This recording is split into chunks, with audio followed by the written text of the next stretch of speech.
સાંતલપુર તાલુકાના મઢુતરા ગામના ગૌભક્તની અનોખી ગૌસેવા મઢુતરા ગામ ખાતે 300 વર્ષથી ગૌચરની 171 હેક્ટર જમીનની હરાજીમાં મળતા ₹35 લાખ ગૌસેવામાં વાપરવામાં આવે છે। પાટણ જિલ્લાના સાંતલપુર તાલુકાના ગૌપ્રેમી ગામ મઢુતરામાં 300 વર્ષથી ગૌસેવાની વડવાની પરંપરા આજની પેઢીઓ પણ સાચવીને રાખી છે, જેમાં ગામમાં ગૌ માતા માટે ગૌચરની જમીનની જાહેર હરાજી કરીને થતી લાખો રૂપિયાની આવકમાંથી જ ગામની 400 જેટલી ગાયોને વર્ષ દરમિયાન પ્લાન પોષણ કરવામાં આવી રહ્યું છે, જેને લઈને ગામની ગાયોને રજળપાટ કરવી પડતી નથી। આવક ખર્ચનો સમગ્ર વહીવટ ગામના ચોકમાં સૌની હાજરીમાં પારદર્શક રીતે હરાજી કરવામાં આવતી હોય અને બિન વિવાદિત વર્ષોથી ગૌ સેવાને વડવાઓએ ગાયોના પ્લાન પોષણ માટે ગામની સીમા ઉપજાઉ 170 હેક્ટર જેટલી જમીનમાં દાનમાં આપવામાં આવી હતી। જમીનનો ગાય માટે સદુપયોગ થાય તે માટે 300 વર્ષ પૂર્વે વડવાઓએ ગૌ સેવાની અનોખી પદ્ધતિ અપનાવી હતી, જેમાં ગાયો માટેની જમીન 1 વર્ષ માટે ખેતી કરવા હરાજી કરીને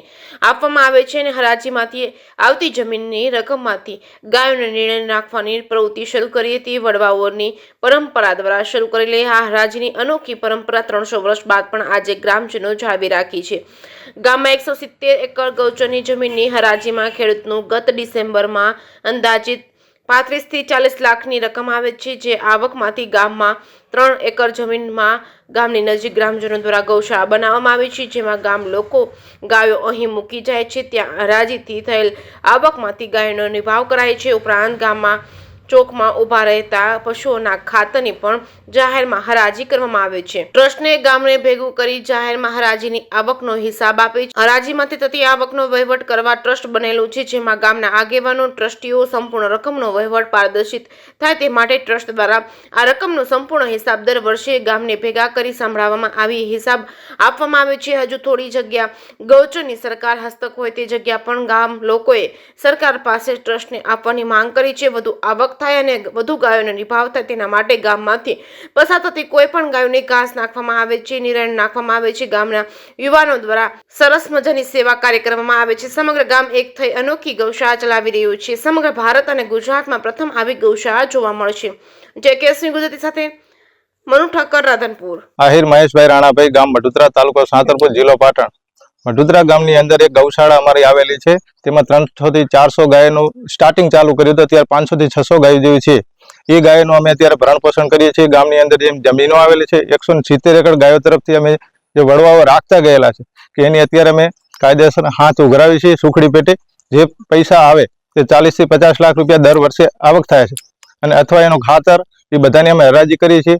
એ બધાનો જે પૈસા આવે તે અમે ગાયોમાં વાપરીએ છીએ। આહિર વિરમભાઈ માનણભાઈ, ગામ મઢુતરા, તાલુકો સાંતલપુર, જિલ્લો પાટણ, ગૌપાલક। આજે આ મઢુતરા મુકામે અમારા ગામમાં અંદાજિત 300 વર્ષથી અમારી વડવાળોની પરંપરા અંતર્ગત જે અમારી આ ગૌશાળા ચાલે છે, તેની આ ગૌશાળામાં ખૂબ સારી સેવા થાય છે અને આ ગૌશાળામાં 500 ગાયો જેવી અમે નિભાવીએ છીએ। કાયમી 12 માસ ગાયોને કોઈ તકલીફ ના પડે, વરસાદો, ચોમાસું હોય કે ઉનાળો હોય કે પછી શિયાળો હોય, તે ખાસ ધ્યાન દોરવામાં આવે છે। અને સાથે સૌ ગ્રામજનો આ ગૌશાળા માટે જે પણ કાર્ય થઈ શકે તે કાર્ય તમામ કરે છે। અને આ ગામની અંદર અંદાજિત 172 એકર જમીન જે વડવાઓ આપીને અમને ગયા છે, તે અમે જમીનની અમે હરાજી કરીએ છીએ વર્ષમાં એક દિવસે, અને તેનું અંદાજિત રકમ 40 થી 50 લાખ વર્ષે આવક થાય છે। અને એ આવકમાંથી અમે જે પણ ગૌ માતા માટે કરી શકીએ, ઘાસચારો હોય કે અન્ય કોઈ પણ વ્યવસ્થા હોય, તે ફંડમાંથી કરીએ છીએ। અને સાથે બહારથી આવતી ગાયું જે કે બનીમાં જતી હોય, આ બાજુ કોઈ થરાદરીમાં જતી હોય, તે પણ મઢુતરા ગામની અંદરથી કોઈ ગાય ભૂખી ના રહે એના માટે જે ગાય હોય એ પ્રમાણે અમે 4 ઘાસચારો પૂરા નાખતા હોઈએ છીએ। અને બાકી જે અમારી આ અમુક 172 એકર જમીનમાંથી ટોચ મર્યાદાના કારણે અમુક જમીન લગભગ 70-72 એકર જમીન ટોચ મર્યાદાના કારણે શ્રી સરકાર થયેલ છે, તો એ જમીન સરકાર શ્રીને અમારી પણ એક રજૂઆત છે કે અમારી લડત મહેસૂલમાં ચાલુ છે, પણ એ લડતને ધ્યાને લઈ અને અમારા પ્રશ્નનો જે આ જમીન સરકારી પડતર થયેલી છે તેની આ રજૂઆતને સાંભળી અને સરકાર શ્રીને પણ અમારી રજૂઆત છે કે અમને પાછી આપે અને અમે તે જમીનનો વાર્ષિક આવકમાં વધારો થઈ શકે અને તેની પણ હરાજી કરી શકે એવી। જય ગૌ માતા, જય હિન્દ, જય શ્રી રામ।